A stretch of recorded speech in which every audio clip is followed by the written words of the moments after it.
ವಿರಾಮದ ನಂತರ ಜಾತಕ ಫಲ ಕಾರ್ಯಕ್ರಮಕ್ಕೆ ಮತ್ತೊಮ್ಮೆ ಸ್ವಾಗತ. ಶಾಸ್ತ್ರಿಗಳ ಈ ದಿನ 12 ರಾಶಿಗಳ ಫಲಾಫಲ ಯಾವ ರೀತಿಯಾಗಿದೆ? 12 ರಾಶಿಗಳ ಫಲಾಫಲ ತಿಳಿಯುವ ಮುನ್ನ ಇವತ್ತಿನ ಗ್ರಹಸ್ಥಿತಿಯನ್ನು ಗಮನಿಸಿಕೊಂಡ್ರೆ ಮೇಷರಾಶಿಯಲ್ಲಿ ಗುರುಚಂದ್ರರ ಯುತಿಯನ್ನು ನೋಡ್ತಾ ಇದ್ದೀವಿ. ಒಳ್ಳೆಯದು, ಗಜಕೇಸರಿ ಯೋಗ. ಈ ದಿವಸ ಯಾವುದರ ಮಗು ಹುಟ್ಟಿದ್ರೆ ಈ ಒಂದು ಕೇಸರಿ ಯೋಗದಲ್ಲಿ ಹುಟ್ಟುತ್ತೆ. ನೆನ್ನೆಯೂ ನಾವು ಇದನ್ನು ಗಮನಿಸ್ಕೊಂಡಿದ್ವಿ.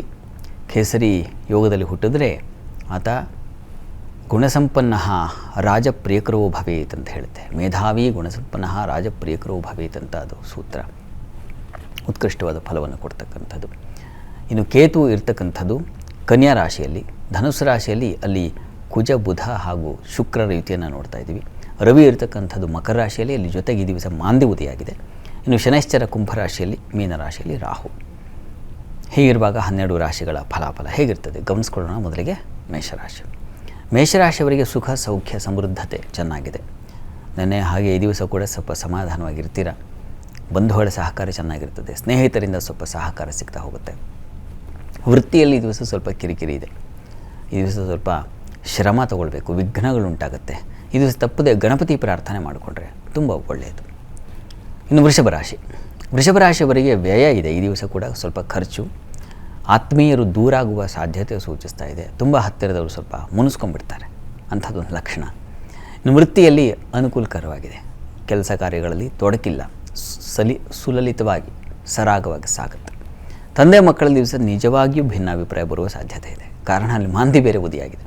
ಈ ಕಾರಣದಿಂದ ಘರ್ಷಣೆಗಳು, ಕಲಹಗಳು, ಮನೆ ಬಿಟ್ಟು ಹೋಗ್ತಕ್ಕಂಥದ್ದು ಎಲ್ಲ ಹೋಗಿಬಿಡ್ತಾರೆ. ಹೇಳೋಕ್ಕಾಗಲ್ಲ. ಒಂದು ಸಲ ಘರ್ಷಣೆ ಆಗಿಬಿಟ್ರೆ ಮನೆಯು ಬೇಡ, ಏನು ಬೇಡ ಅಂತ. ಅಂಥದ್ದೊಂದು ಲಕ್ಷಣ. ಶಾಂತವಾಗಿರಬೇಕು. ಈಶ್ವರ ಸನ್ನಿಧಾನದಲ್ಲಿ ಅಭಿಷೇಕವನ್ನು ಮಾಡಿಸಿ ಆ ಅಭಿಷೇಕ ತೀರ್ಥ ತಂದೆ ಮಕ್ಕಳು ತಗೊಳ್ಳೋದು ತುಂಬ ಒಳ್ಳೆಯದು. ಈ ದಿವಸ ಘರ್ಷಣೆ ಇದ್ದರೆ ಮೌನವಾಗಿರಿ. ಮೌನಿನ ಕಲಹೋ ನಾಸ್ತಿ ಅಂತ. ಸ್ವಲ್ಪ ಮೌನತೆ ಅದು ನಿಮಗೆ ಸಹಾಯ ಮಾಡುತ್ತೆ. ಉಳಿದ ಹಾಗೆ ವೃತ್ತಿಯಲ್ಲಿ ಅನುಕೂಲ ಇದೆ, ಆತಂಕ ಬೇಡ. ಪ್ರಾರ್ಥನೆಗೆ ದಿವಸ ಈಶ್ವರ ಪ್ರಾರ್ಥನೆ ಮಾಡಿ. ಇನ್ನು ಮಿಥುನ್ ರಾಶಿ. ಮಿಥುನ್ ರಾಶಿಯವರಿಗೆ ದಿವಸ ವೃತ್ತಿಯಲ್ಲಿ ಅನುಕೂಲ ಇದೆ, ಲಾಭದಾಯಕವಾಗಿದೆ. ಹಣಕಾಸಿನ ಸಮೃದ್ಧಿ ಚೆನ್ನಾಗಿದೆ. ವಿದ್ಯಾರ್ಥಿಗಳಿಗಂತೂ ತುಂಬ ಚೆನ್ನಾಗಿದೆ. ಈ ದಿವಸ ಹಿರಿಯರಿಂದ ಸಹಕಾರ ಸಿಗುತ್ತೆ.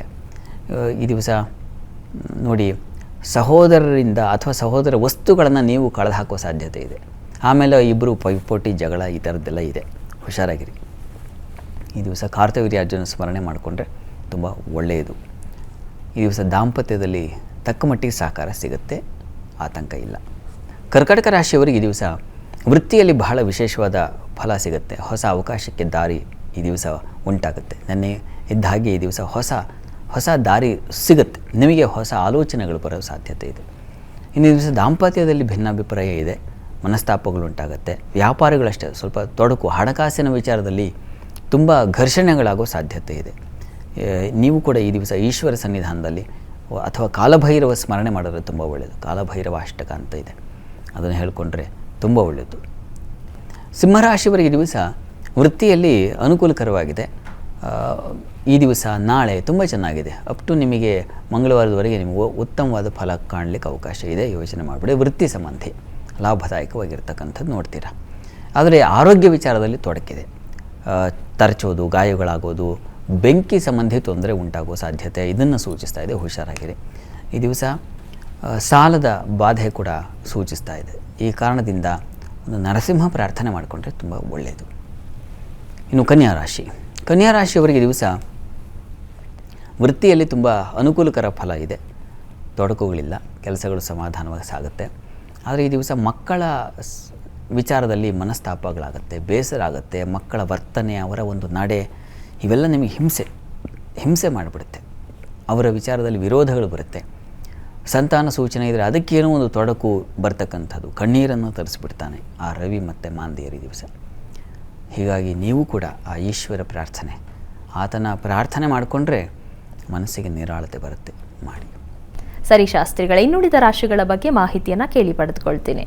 ವೀಕ್ಷಕರೇ, ಇನ್ನುಳಿದ ರಾಶಿಗಳ ಫಲಾಫಲ ವಿರಾಮದ ನಂತರ.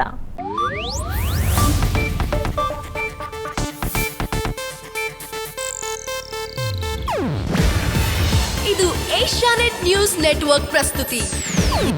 ನೀವು ನೋಡ್ತಿದ್ದೀರಾ ಏಷ್ಯಾನೆಟ್ ಸುವರ್ಣ ನ್ಯೂಸ್.